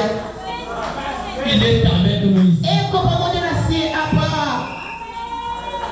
Comment il dit? Tuko wapi unasema? Il dit Eko nasema. l'heure est venue. Saa inenea. Père, Baba, l'heure est venue. saa inenea. Frère Branham. Tuko wapi unasema? Père, Baba, l'heure est venue. saa inenea. L'heure est venue. Saa inenea. L'heure est venue. Saa inenea. Parole de Dieu n'est pas venue. Neno la Mungu haikuja En parole, mpaka misemo en puissance. lakini munguvu. L'heure est venue. Saa inenea. L'heure est venue. Saa inenea. Avec Dieu, Pamoja na Mungu explose. tutafanya makubwa. Kuna sema hivi, L'heure est venue pour vous. saa inenea juu yenu. Vous allez prendre votre vision maintenant. Mutabeba mpango yenu sasa. La foi en action. Imani mtendo. 3-10-1955. 3:55. Paragraphe 55. Kifungo cha 55. L'heure est déjà venue. L'heure est déjà venue. Saa ishakuenea. Tunasema La même colonne de feu qui avait conduit les enfants d'Israël dans le désert. ile nguzo ya moto iliongoza watoto wa Israeli mchangwa. Le même ange de Dieu qui était entré dans ce bâtiment et avait libéré Pierre. Malaika ule mwenye aliingia mwile makao na kumfungua Petro kuminyololo. Le même Seigneur Jésus qui s'était tenu devant Paul Bwana Yesu alisimama mbele ya Paulo et avait envoyé une lumière éclatante qui l'a aveuglé. na alituma neno moja na nuru ya kumeremeta na kukupiga kwa Et pofu. les hommes qui étaient autour de lui n'ont pas vu la lumière. Na watu walikuwa pembeni yake makoni ilimwangaza. Pas du tout sauf Paul. Paka tu lakini hawakuona pamoja na Paulo. C'est là lui avec les yeux. Ndio anasema ilimpiga upofu. Et il était devenu aveugle. Na akakuwa kipofu Et il a dû être conduit par la main jusqu'en ville. na akaongozwa kwa mkono ti mpaka mpilo. Tellement la lumière avait été éclatante autour de lui. Na vile nuru ilikuwa inamuangazia mbele zake. Branham dit, Ndugu Branham anasema ile nuru moja la moja. même lumière. Ile nuru ya vile moja La moja. même lumière là. Ile nuru moja moja. Seigneur Jésus-Christ. Bwana Yesu Kristo. Ici ce matin. Kwamba Yesu mwili. La même lumière. Ile nuru moya. Yesu moya moya. Yule Roho Mtakatifu na moya. Eko bana shia asubuhi. Ninyi ndege maishani mwako. Ninyi ndege maishani mwako. Kujikaze. Eko bana sie. Eko nasema hivi. Dans son être, ressuscité, et il prouve lui-même par des signes et des prodiges infaillibles qu'il est ici. Na eko na hakikisha yeye mwenyewe kupitia maalama yasipokuanguka sema eko hapa.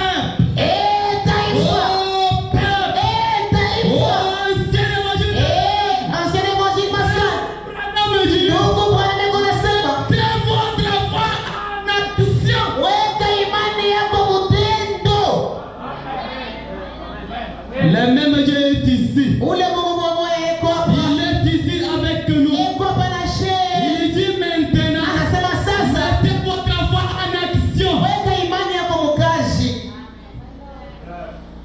Qu'est-ce que c'est?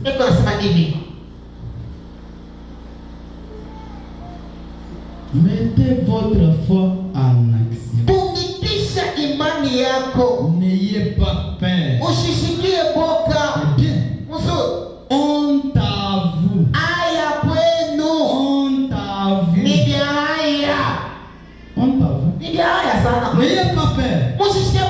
Restez ferme dans la liberté. Soyez libre. Soyez délivrés. Soyez libre. Soyez libre. Prospérez à tous égards. C'est vrai. Donc Bwana Mungu anasema. Il dit ceci. Anasema hivi. Restez ferme dans la liberté. Mubakieni katika imani. Là où Christ vous a affranchi. Pale Kristo akapitisha. Ne vous empruntez plus pendant plus longtemps dans ces cages à oiseaux. Musibakie tena wakati ndefu katika ile kisangala kia ndege. Sortez-en. Mutoke mule muzambo. Sortez-en. Mutoke muzambo mule. Soyez libre. Mufunguliwe. Soyez libre. Mufunguliwe. Soyez libre. Mufunguliwe. Soyez libre. Mufunguliwe. Brisez les lignes. Muvute mibambashi. Brisez les lignes. Mupomone mibambashi. Prospérez Mustawi.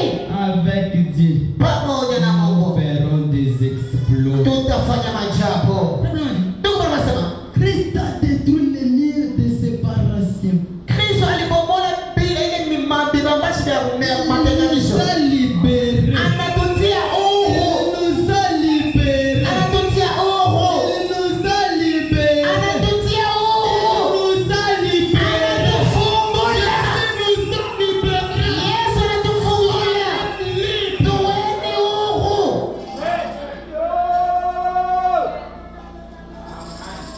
Nous sommes prêts à prendre l'envol. Tuko tayari kwa kupepuka sasa. Nous sommes maintenant prêts. Tuko sasa tayari. Nous sommes prêts. Tuko tayari. Sasa anasema hivi. Anasema Les héros de l'Ancien Testament avaient foi. bashindaji ba mwagano la kale walikuwa na imani. Ils la mettaient en action. Walikuwa naitumikisha. Ils sont vos modèles. Pepo mifano yenu. Mettez votre foi en action. Mweka imani yenu mtendo. Ils sont vos modèles. Pepo mifano Eh yenu. bien, Na sasa nous avons la foi. tuko na imani. Mais Lakini vous ne voulez pas la mettre en action. tunayo lakini hatupende kuitumikisha. Soyez portés au loin par la puissance du Saint-Esprit. Mwende mbali sasa kupitia nguvu ya Roho Mtakatifu. Vraiment, je Ndio prie. tunasema hivi. Mbali sana. Prions. Tombeni. Père Céleste. Baba aliye juu. Père Céleste. Baba aliye juu. Au nom de ton Fils bien-aimé. Mujina la mtoto wako mpendwa. Le Seigneur Jésus.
Tout ce qui ne marche pas dans ta vie. Tout ce qui ne marche pas dans ta vie.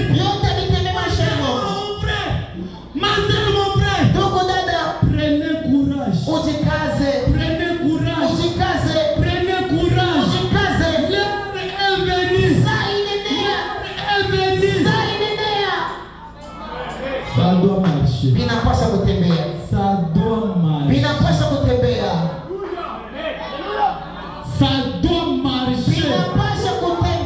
Ça doit marcher.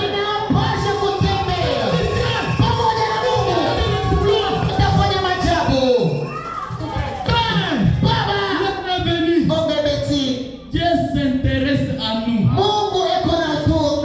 S'intéresse à vous. S'intéresse à vous. Dieu d'Abraham. S'intéresse à vous. Soyez libre.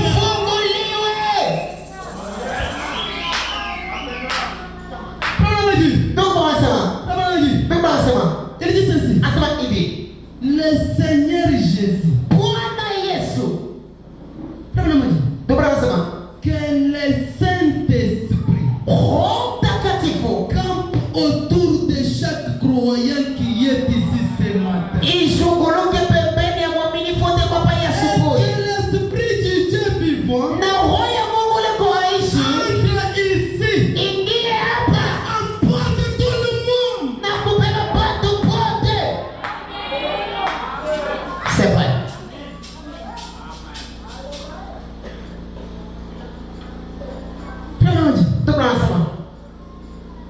Et que le Saint-Esprit emporte tout le monde. Des lits des malades. Des malades des affligés. Vers les pays de la bonne santé. Toi qui es malade, soyez guéri. Soyez guéri. Qu'il parte d'ici sous la puissance du Saint-Esprit. Sachant que Jésus est ressuscité des morts et qu'il est vivant assurément. Et il est parmi nous ce matin. Soyez guéris. Soyez bénis. Parle à cette montagne. 23:59. 23:11:59. Paragraphe 71. Kifungo kya 71. Donc on va sema. Levez les mains en l'air, louez-les. Chantez des glorieuses louanges. Chantez des cantiques de victoire. Nous sommes des victorieux. Nous sommes des vainqueurs. Il dit ceci. L'homme s'est levé de son fauteuil roulant et loué Dieu les mains en l'air. L'homme qui était dans le fauteuil roulant s'est levé donnant gloire à Dieu. Il dit Alléluia. Donnez-lui gloire pour tous.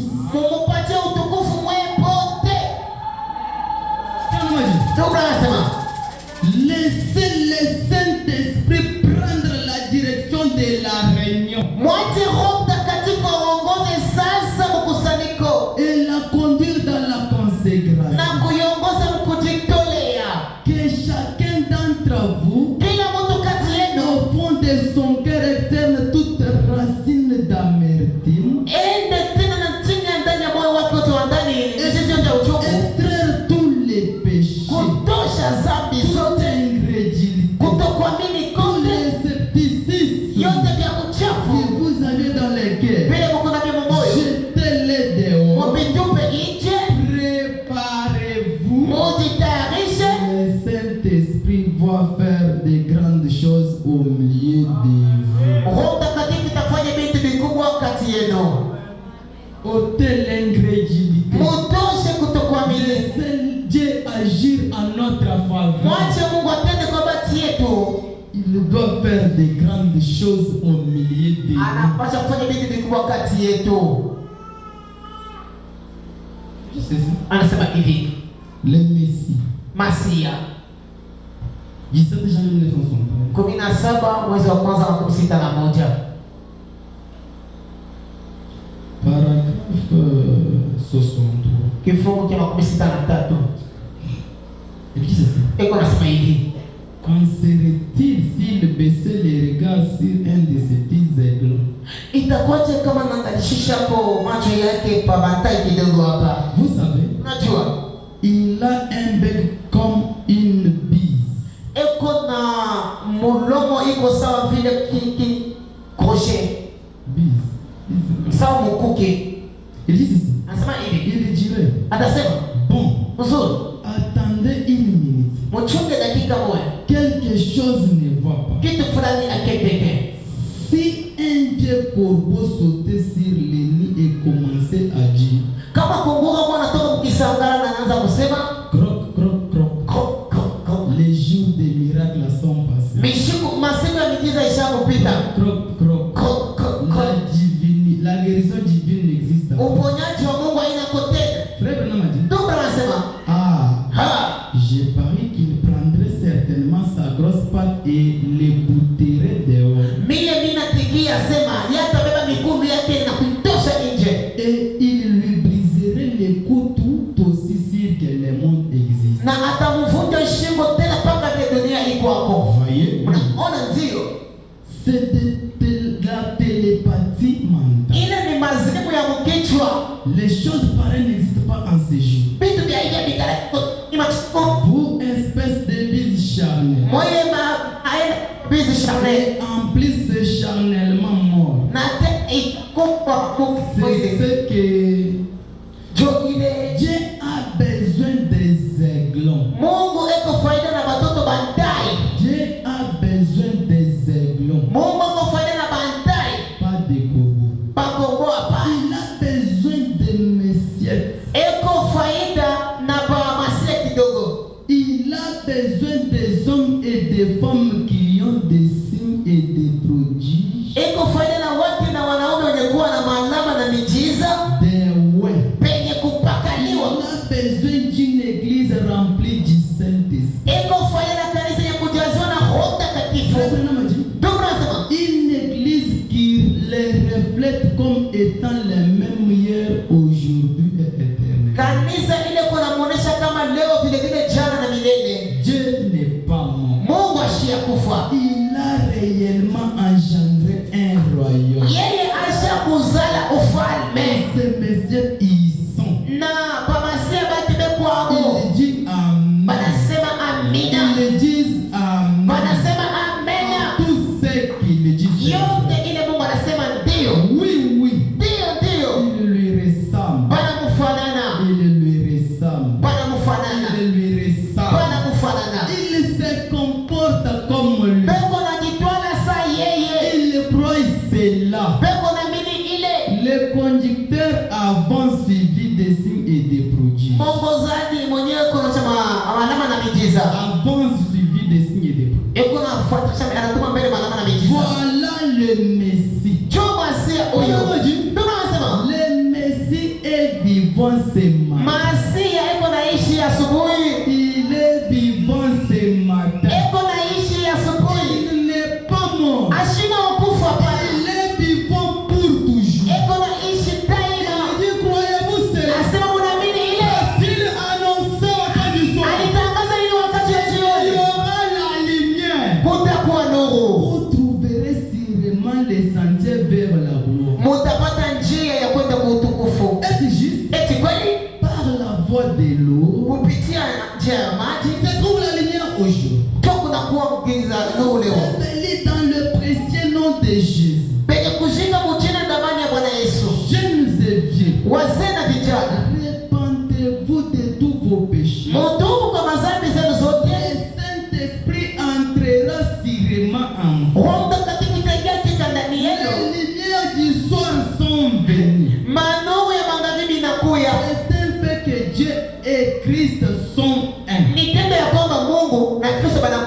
kimoya. 64 le dit. Sasa tena anasema, Écoutez maintenant ce qu'il dit. msikize yeye anasema, L'homme Mungu a été fait pour être un Dieu. bali mfanye ndio akuye Mungu kidogo. L'homme Mungu a été fait pour être un Dieu. bali muumba ili akuwe Mungu kidogo. Vous êtes des dieux. Mungu pa Mungu. Vous êtes des créateurs. Mungu pa umbaji. Eko nasema hivi. Dieu Mungu a été fait pour être un homme. bali mfanya alifanyika ili akuwe mtu. 1 plus 1 égale 1. Moya kuchanga na moya. Comme notre Dieu crée, Sasa vile Mungu toka naomba nous créons aussi. na shetu Mungu. Dis ceci. Eko nasema hivi. Les Messies, Masia. les grands Jéhovah, Jehova mkubwa habitant dans son corps humain. kuikala ndani ya mwili ya mwanadamu. Il fit de ce corps saint afin qu'il puisse être un humain. Akaifanya hii mwili kwa yake juu ya kuwe mtu wa damu na mai. Masia kidogo Gouverner sa terre, juu ya kutawala pa mdogo wake en avoir les na contrôles. kuongoza. Ndio maana nasema Amen. amina. Les œuvres que j'ai fait, Matendo ya Mungu nafanya je les ferai aussi. na wewe utaifanya. On lui contrôle la terre. Vile yuko nachunguza dunia On lui gouverner la na terre. sisi tunapaswa kuongoza dunia. Amen. Anasema Amen. amina. Oh, j'aime cela. Oh, mimi napenda ile. Jéhovah fait des vents et vient autour de son trône disant, Jehova yuko napanda na shuka kwa enzi yake anasema, ceux-ci sont mes aigles. aba ni watoto yangu bantai. Ce sont mes Ni enfants. watoto yangu. Ce sont mes Ni enfants. watoto yangu. Ce sont mes Ni aigles. bantai wangu. Il est notre Père. Eko baba yetu. Il est notre Dieu. Eko Mungu wetu. Il veille sur nous. Eko na kesha pasie. Avec lui, Pa nous faisons des exploits. tutafanya majabu. Il dit ceci. Eko nasema hivi. Oui, Ndio. ils sont chers de ma chair. Ni munofu wa kuminofu yangu. Chair de ma chair. Munofu wa kumunofu yangu. Il dit ceci. Anasema hivi. Ils sont chers de ma chair. Beko munofu wa kumunofu wangu. Il dit ceci. Anasema hivi. Et os de mes os. Na mfupa wa kumifupa yangu. Ils sont nés de mon esprit et lavés dans mon sang. Banazaliwa kwa roho yangu na kwenye kusafisha mudamu yangu. Il dit Amen. Anasema amina. Ils sont miens. Ni bangu. Ils sont miens. Ni bangu. Ils croient tout ce que je leur dis. Beko na mimi ndio tibili kunabambia. Pourquoi? Kia nini? Ce sont des aigles. Ni bantai. C'est ce qu'ils sont. Joki de beko. Ce sont des aigles. Beko bantai. Tout comme moi. Paka vile na mimi kundai. Ce sont des petits dieux. Beko ba mingu kidogo. Vous êtes des petits dieux. Mungu miungu kidogo. Ce sont des petits dieux. Ni ba Mungu kidogo. Tandis que Na vile moi je suis les grands dieux.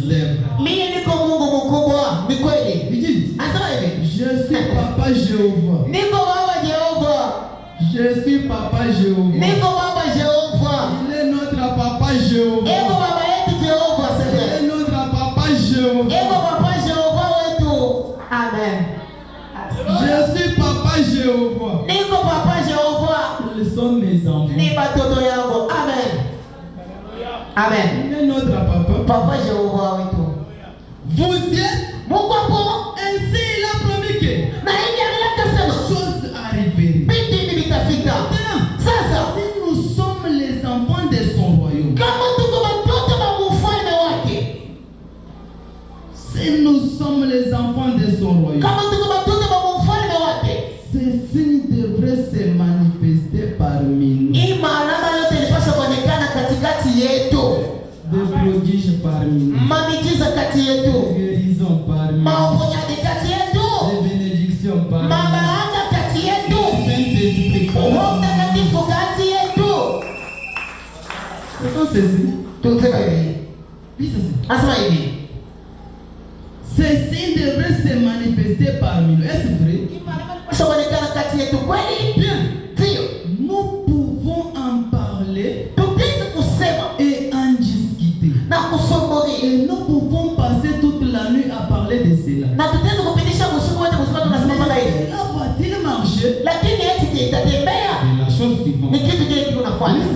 Anasema hivi. C'est la chose du monde. Ni kitu kile kinafuata. Si cela marche, Kama kile kinatembea, alors c'est vrai. sasa ni kweli. La parole de Dieu a promis Sauti ya Mungu inilaka. dans Saint Jean 14, Yohana Mtakatifu sura ya 12. crois à moi. Ole eko na niamini. Les œuvres que je fais, Matendo mimi naifanya, le fera aussi. ataifanya na yeye. C'est vrai. Eti kweli? C'est la vérité. Ni ukweli. Les opérations du Saint-Esprit. Vitendo vya Roho Mtakatifu. 16 août 1906. 16 mstari wa 8:56. Paragraphe 106. Kifungo cha 106. Que ceux qui sont malades, Wale peko magonjwa, tous ceux qui sont malades, wote wale peko na gonjwa, tous ceux qui sont liés wote wale banafungwa ou affligés, au penye kuchoka. frère Branham dit Ndugu Branham anasema que ceci soit la fin de leur souffrance. ikuwe mwisho ya mateso yabo. Amen. Tous ceux qui sont liés, Wote wale bashafungiwa, fini la pauvreté. mwisho ya umaskini. Nous sommes libres. Tuko huru. Frère Branham dit Ndugu Branham anasema que ceci hii soit la fin, ikuwe mwisho, soit la fin ikuwe mwisho de leur souffrance. ya mateso yapo. Toi qui souffrais, Wewe mwenyewe ulikuwa unateswa, aujourd'hui c'est la fin. leo ndio mwisho. Croyez-vous au prophète? Munaamini nabii? Il lui dit Anasema c'est la fin. ni mwisho. Que chaque douleur, Bila maumivu, que chaque douleur bila maumivu quitte leur corps maintenant. itoke miili yabo hata sasa. Soyez guéris. Mwewe muponywe, Soyez guéris. mutunziwe. Branham dit. Ndugu anasema, Branham dit ndugu anasema que toutes les peines des maladies masumbuko yote ya magonjwa et de la nausée, na ile kuwa kunyonga, que tout cela quitte. vile vyote vitoke, Et que ceux qui ont été boités na pale balikuwa benye kuzunguka puissent-ils ressentir la gloire de Dieu parcourir leurs membres. bazidi kusikia utukufu ya Mungu kunatembea mumikulu yapo, Et les ramener à l'état na normal. kuparudisha banze kutembea vile napashwa.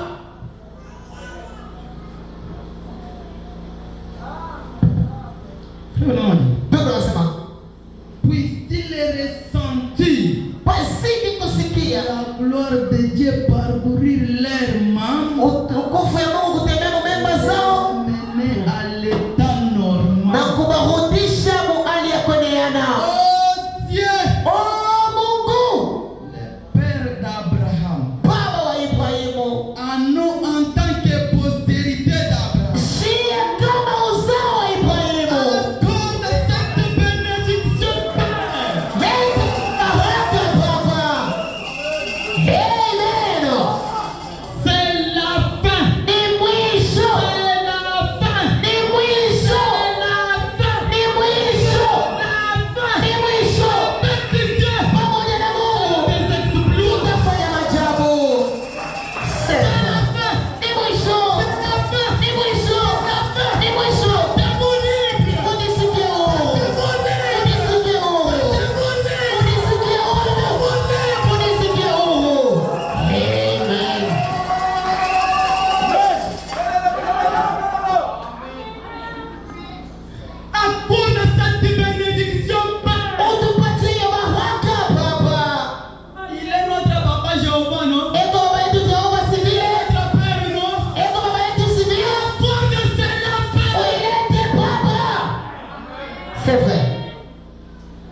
Ndugu Bwana anasema 117. Et je défie l'ennemi. Na mimi natupa changamoto kwa adui. Na yeye alitutupia changamoto. Mungu tuletea. Ya kwamba sio kwa nguvu yetu hapana. Lakini kwa damu ya Bwana Yesu. Na tunamwambia Shetani, wewe unashindwa. Tunamtupia changamoto. Shetani, unashindwa.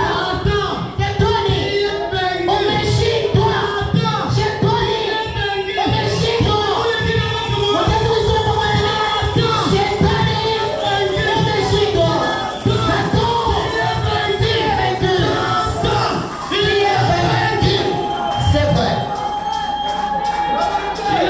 Ameshindwa hiyo asubuhi. Ameshindwa hiyo asubuhi. Ameshindwa hiyo asubuhi. Ameshindwa. Ameshindwa. Atoke maishani mwenu. Shetani, umeshindwa. Yesu Kristo alikunyang'anya vyote vilivyokuwa navyo kwa Kalvari. Sema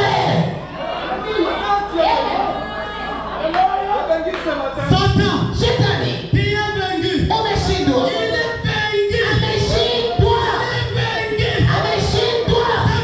Kwa maya asubuhi. Ashina na nguvu. Ashina na nguvu. Ameshindwa. Ameshindwa. Ameshindwa. Ameshindwa. Ameshindwa. Tazameni.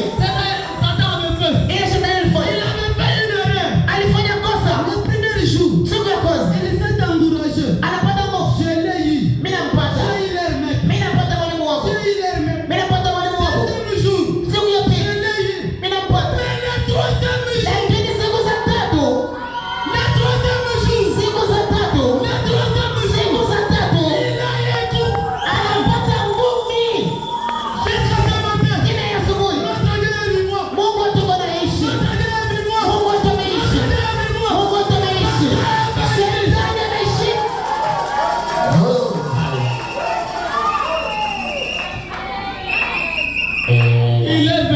Ameshindwa.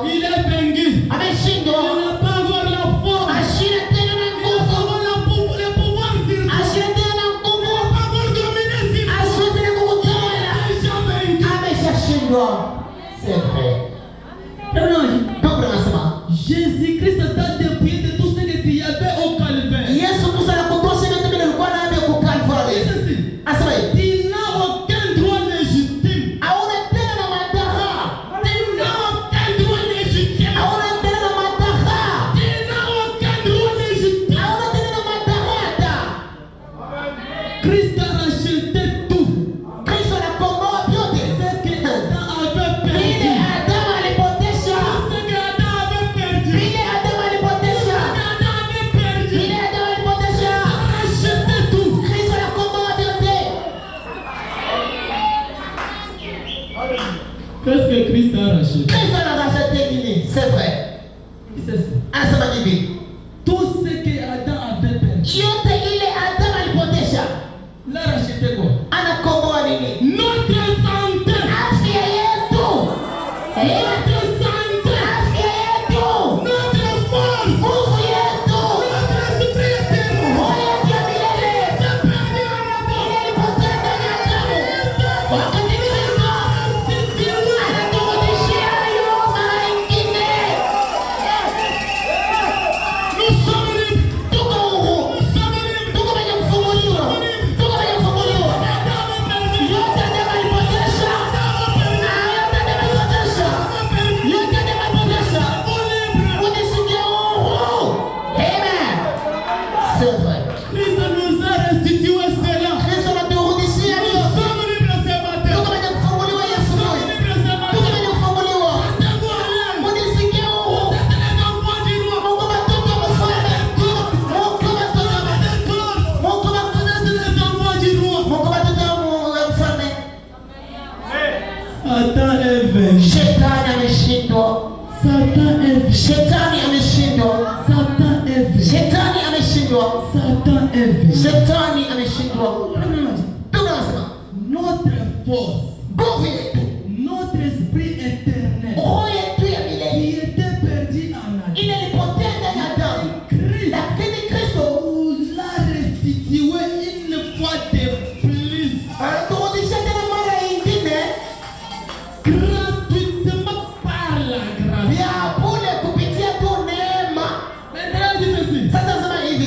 Kristo, il est ici parmi nous ce matin. eko pakati yetu hii asubuhi.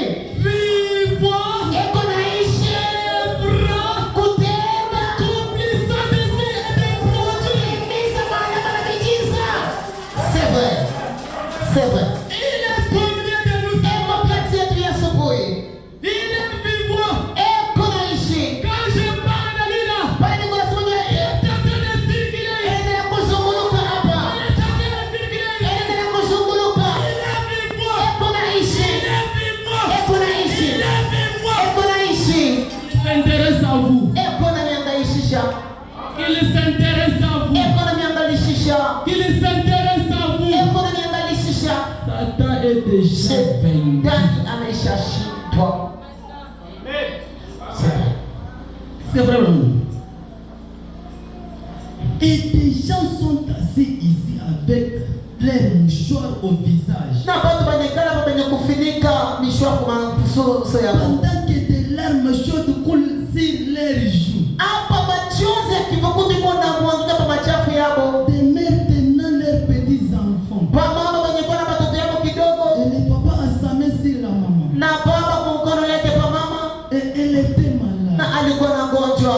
Des gens assis dans des fauteuils roulants. Watu wenye kuikala hapa mtu mabichi na kugulurika. Sur des civières. Wenye kuikala hapa tu mabitanda. Certains parmi eux font des crises cardiaques. Wengine kati yao wamekuwa na malaria roho. D'autres se meurent de cancer. Wengine wanakufa na kansa. Satan dit que Shetani kwa makali sana. Sema, Jésus est juste. Yesu eko mwenye akili. Premièrement, Ndugu anasema, nous t'addirons. tunakulapia. Qu'est-ce qu'il dit? Anasema hivi, Satan, Shetani, Satan, Shetani au wewe. nom de Jésus, Mujina la au Yesu. nom de Jésus, Mujina la Yesu. au nom de Jésus, Mujina la Yesu. chacun d'eux, Toka kila mtu kwao. C'est vrai. C'est vrai. Pour anasema, et de les laisser rentrer chez eux ce matin libre. na ubache barudia kwa manyumba kwamba usubuhi huko huru penye kufunguliwa Réjouissant. na kufurahi Rendez gloire à Dieu. kurudisha utulivu kwa Mungu na kuomba uponyaji wa uponyaji na ile Mungu alipatia milele kupitia Yesu Kristo. Bwana Yesu Kristo tunaiomba. Amen. Rentrez chez vous libre. Murudie kwa mwenye kufunguliwa. Rentrez chez vous béni. Murudie kwa mwenye kubarikiwa. Parce que Satan est déjà vaincu. Kwa maana Shetani ameshashindwa. Tusimame wima.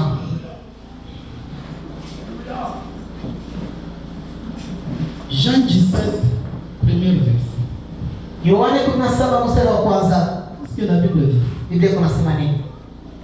Après avoir ainsi parlé, Kisha yeye kusema hivi, Jésus leva les yeux au ciel et dit, Yesu karamusha macho kwa mbingu na anasema, Père, Baba, l'heure est venue. saa inaenea.